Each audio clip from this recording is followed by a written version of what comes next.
Some of us walk almost every day. Some of us maybe once a year. But if we walk, it's important that we walk in the Crop Walk every year. Today we talk about the Crop Walk and Church World Service. Stay with us for Austin Faith Dialogue. Austin Faith Dialogue, at the crossroads of religion and life. A series highlighting the cultural and social interactions between the worshiping and religious communities in and around the capital city. Austin Faith Dialogue is brought to you by the Austin Metropolitan Ministries in cooperation with KXAN. Join us now in Austin Faith Dialogue.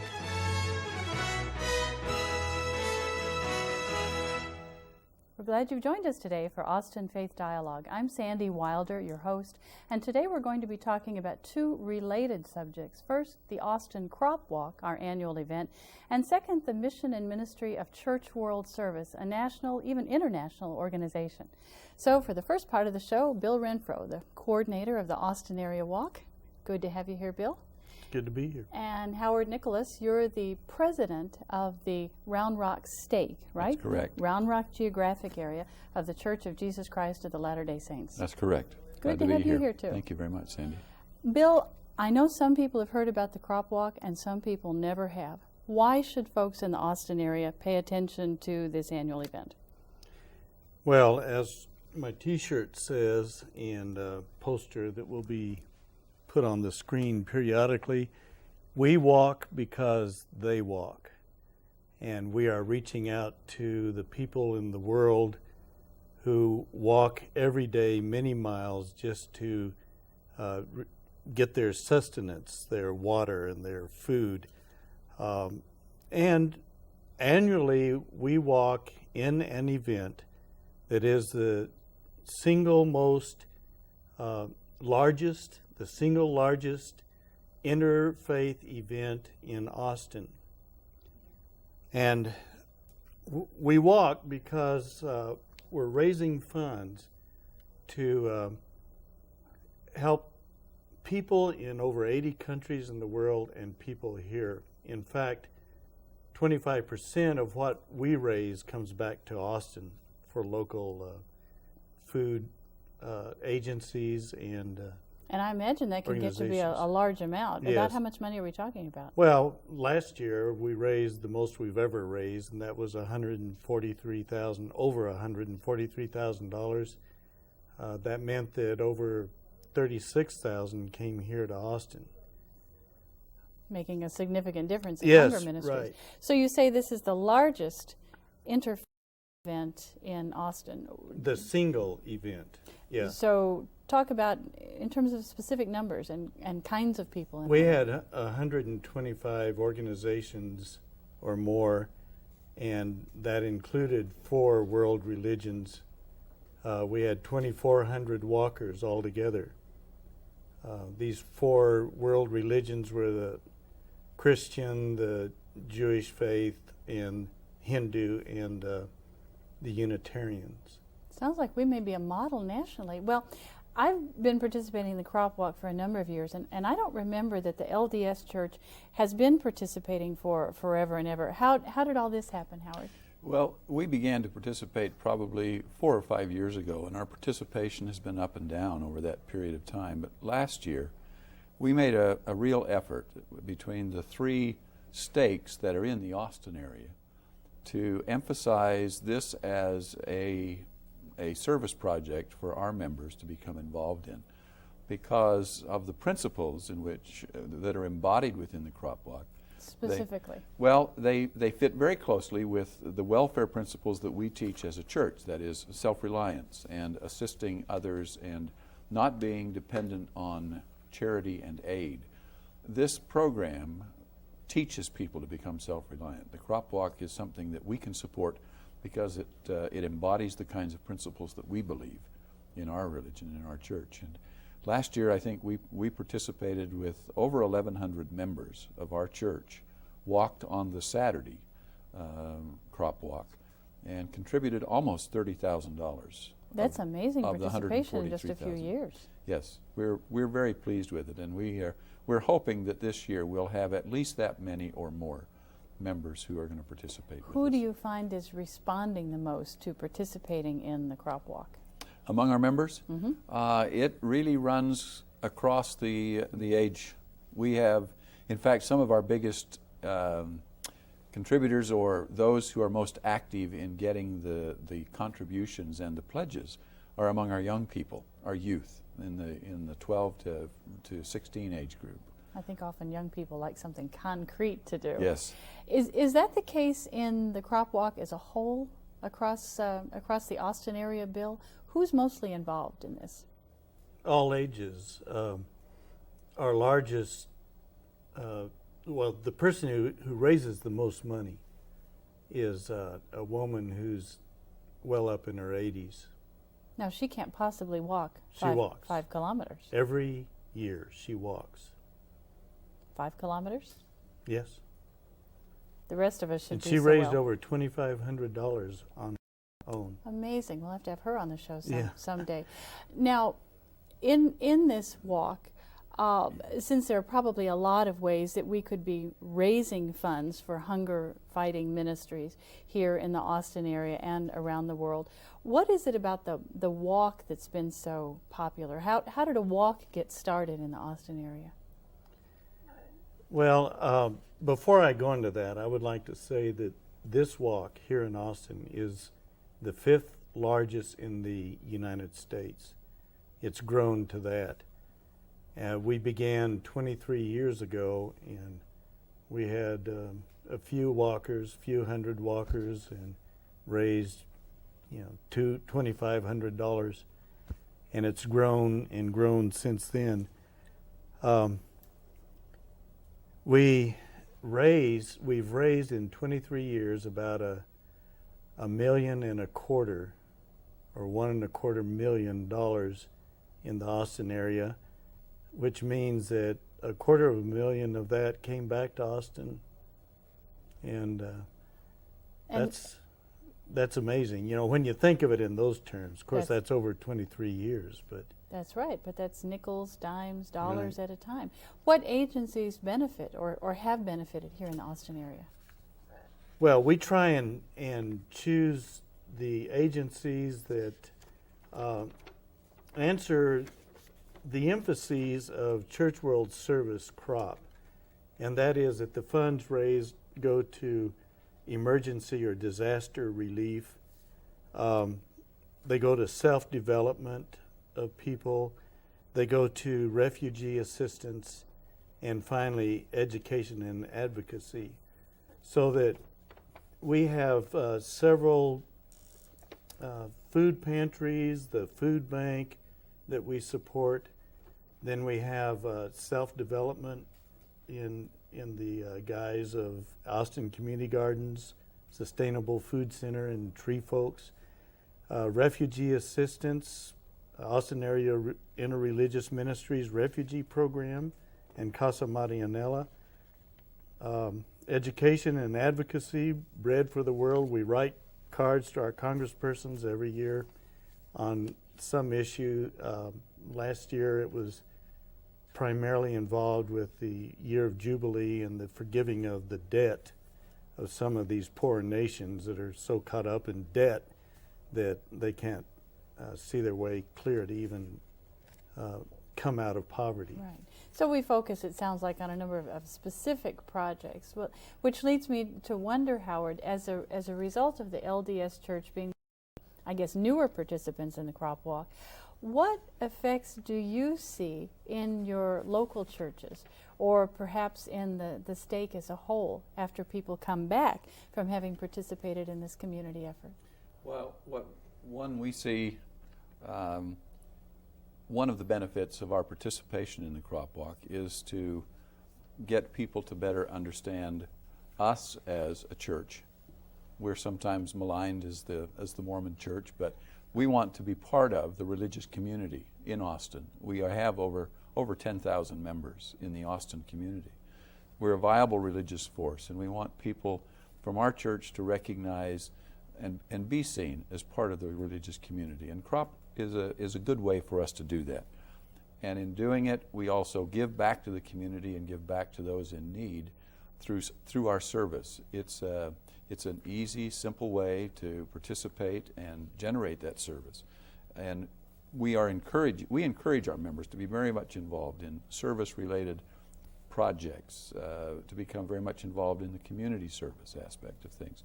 The crop is a good way to do that. Sure. In the best of all worlds, our faith does call us Yes. to be involved. I wonder if there are additional ministries that are being formed within your churches as a result of this community participation, say interest in specific hunger ministries or creating something to meet a community need. Well, the LDS Church itself has probably one of the largest humanitarian efforts in the world.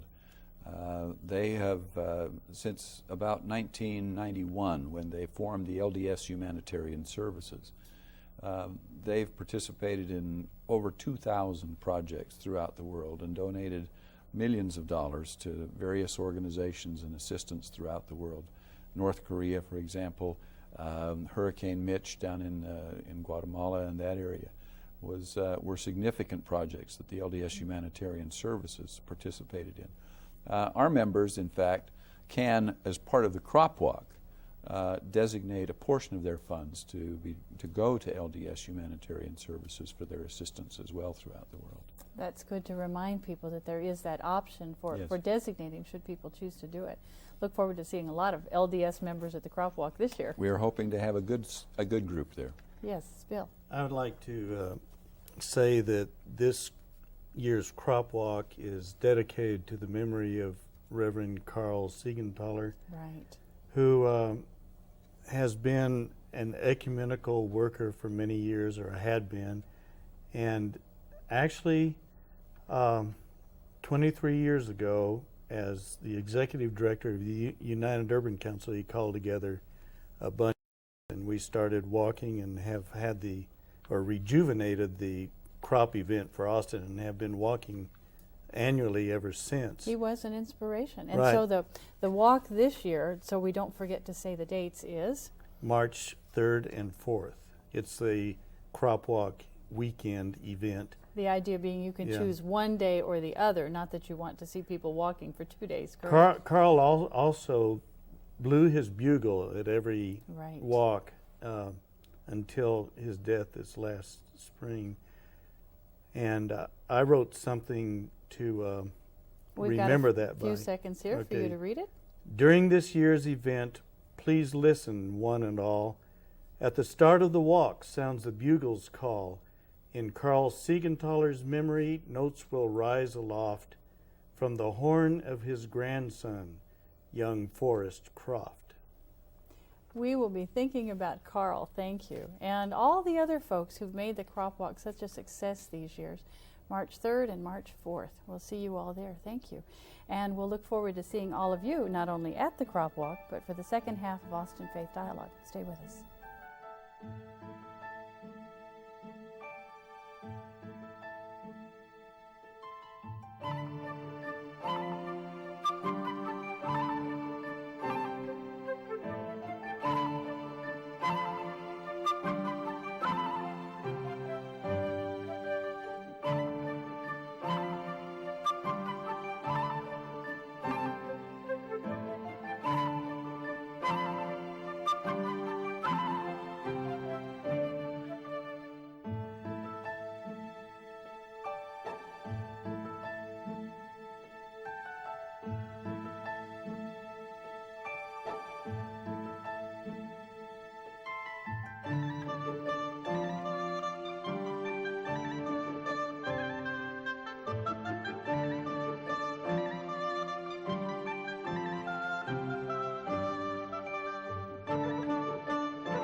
We're glad you're here for the second half of Austin Faith Dialogue, and following up on the conversation about the crop walk, now we talk with the former National Executive Director for Church World Service, which among other things has supported the crop walk over these years, Dr. Rodney Page. Good to be here. Glad you're here. Thank you, now, Sandy. we never did get to exactly what is crop, because we're not walking along sowing crops. No, originally it stood for Christian Rural Overseas Program. It was begun after the end of World War II, kind of a rural program to raise all kinds of wheat and barley and oats and all kinds of other grains to feed the people of Europe after the devastating effects of World War II. But now we just call it CROP. And CROP is a part of Church World Service. Church World Service is 38 denominations who have covenanted together to work and pray and serve together in some marvelous ways, both here in this country and in some 80 countries around the world. Well, besides a crop walk, then, where might we see here in the United States Church World Services work?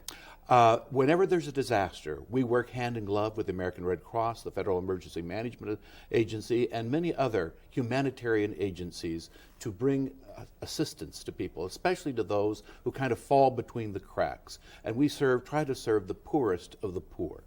Would Church World Service also be there then for the long term after Right. some of the agencies Some are of gone? the Red Cross and FEMA and some of the other agencies come in to alleviate some of the immediate human need. And Church World Service is there for the long-term kinds of needs that oftentimes don't go met. Exactly. My guess is, though, that during your years as executive director, you really had a chance to see a lot of what's going on worldwide.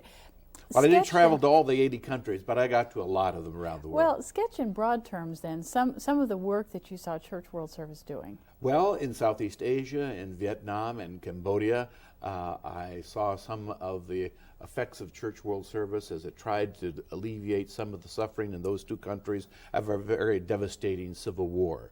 Especially in Cambodia, the Khmer Rouge, Pol Pot, planted some thousands and thousands of mines that every year take a terrible human toll in life and limb. And we're employing former soldiers in the American British armies to train villagers how to demine their lands. Many of the people that are injured are women and children. Why women and children? Because they're the ones in the field, the children playing in the fields, and oftentimes women working in the fields. And so I was there one day out north of Phnom Penh with a group of British soldiers as they were training local villagers how to demine their land. And here was this woman crawling along on her stomach with her probes out in front of her. The British soldier said, "Reverend Page, let me show you something." And he went over and he pulled up the pant leg of the woman. And there she had a prosthesis on. She had stepped on a landmine and had blown off her leg. And now she was volunteering to demine her village because she didn't want to have her family, her friends, her relatives go through the same excruciating experience that she had gone through. What a powerful witness. Thank you for sharing her story and reminding us that the work of faith is not just prayer, but it's also direct action in situations. Well, you know, in the 25th chapter of the Gospel according to St. Matthew, the Lord says, I was hungry and you fed me. I was thirsty and you gave me water. I was a stranger and you welcomed me. I was sick and you visited me. I was in prison and you came unto me. And they said, Lord, when did we do any of these things for you? And he said, as oft as you've done it on one of the least of these, my brothers and my sisters, you've done it unto me. And I'll never forget the time I was in Phnom Penh in a prison. One of the things that we do is we provide the prisoners with some mosquito netting, a mat to lie on, a blanket to wrap themselves. And here they had me passing out to each one of the prisoners that they lined up some of these kinds of materials to alleviate a little bit of the human suffering and misery that there abounds. And I'll never forget being north of Vietnam in a little village to dedicate a well. Many of the world's children die every year of waterborne pathogens, cholera, diarrhea, dysentery. Thousands die. But Church World Service, in collaboration with the local villagers, because we believe that every program, every project must be done in partnership with local peoples, we had dug this clean water well, as we had not only throughout Southeast Asia, but in Africa and many other places of the world, dug this clean water well in this little schoolyard so that the children of that village could have some clean, cool, healthful water to drink. And in many churchyards and schoolyards all over the world, you'll see these clean water wells with CWS on them. And we've had a part in that, haven't we? Yes, we have. Now, I wonder who does this work? We can't possibly employ enough people around the world. No, and most of the work is done by local people. And a lot of it is done by volunteers, but I'll never forget being in Bosnia and Herzegovina, another country torn by civil war and ripped apart. And we have many micro-enterprise projects directed at women and children and others, and we supplied this man with enough money to begin to have his own window and door company. And we said, now we don't want you to pay us back in money. What we want to do for you to pay us back is to put in enough windows and doors for this orphanage, for this church, for these houses that we helped to rebuild after they were bombed out. And he paid back the debt very quickly with windows and doors. And he came back to us with a second loan because his business was burgeoning, and so we referred him to a bank. But that's the kind of micro-enterprise projects that Church World Service is involved in all over the world. Now, Church World Service, from what you're telling me, is involved in some difficult areas of the world. So I wonder what criticisms the organization gets from time to time, and what you have answered your critics. Well, yes, I took $300,000 worth of medical supplies to Baghdad for 3 children's hospitals there on Holy Week last year, and on every single bed in every single orphanage and on every single children's hospital throughout the whole country of Iraq, you'll see a blanket, and on the blanket is the name Church World Service. We've also done all kinds of work in North Korea, as well as Cuba and many other places. But our Lord said, I was hungry and you fed me. I was thirsty and you gave me water. I was sick and you visited me. And he didn't say just to the Christians, just to the Muslims. He said to all people. He meant it in the context of all people. So our aid is extended without regard to race, religion, or gender, or political belief. And it is the belief of Church World Service that the poor, the powerless, the sick, the addicted, all whose way is hard in this life, deserved a helping hand. And I liked what one of your guests said earlier on this program. It is not a charitable kind of institution, but one of self-help, because we believe that it is better to give a helping hand than a hand out to people.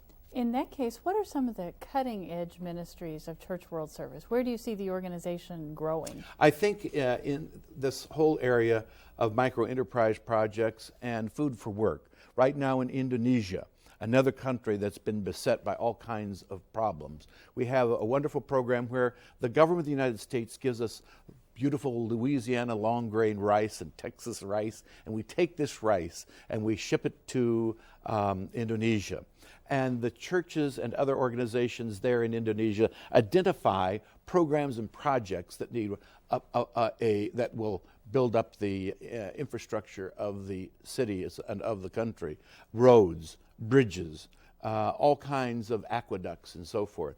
And then we pay people in rice. The average wage in Indonesia is 50 cents a day. We give $1 worth of rice, and they can eat that rice, they can barter that rice, they can sell that rice, they can do anything they want with that rice.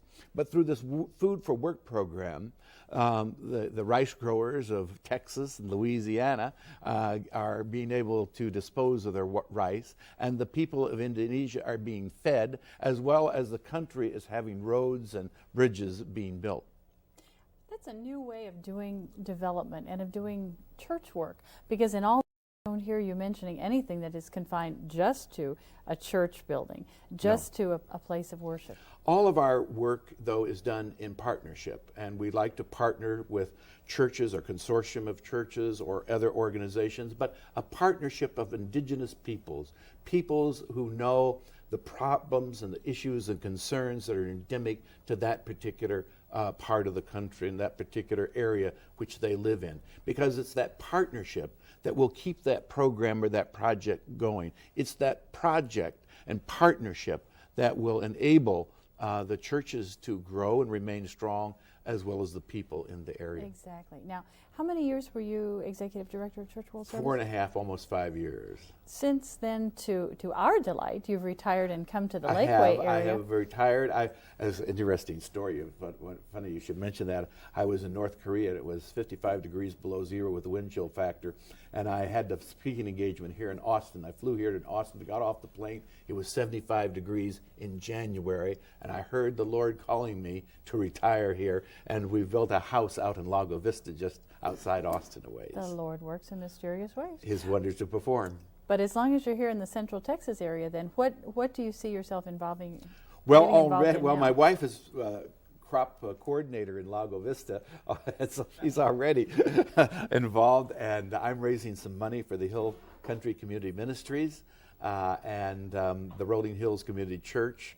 I have a penchant for raising money, I guess, and I enjoy that. And I've enjoyed getting to know some of the people here in the Austin area and some of the many ministries. And based on what you know then of the work of Church World Service, which may sound like it's far away, what are some suggestions you would have for people watching the show, how they might get involved? Well, one, of course, is to go on that crop walk in March. That would be one of the best things that they can do because, as was indicated, a lot of the money stays right here in the Austin area through the many programs and projects. And so one of the things would be the crop ministry, also the Council of Churches and the Austin Interfaith Ministries and the Hill Country Community Ministries. There are many ways that people here in the Austin area can use their talents and their time to enhance and enrich the quality of life for all of God's children.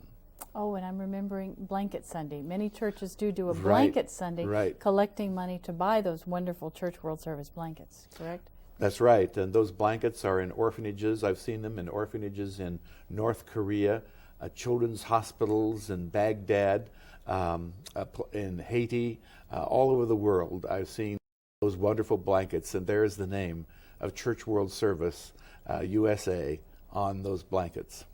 So let me recap.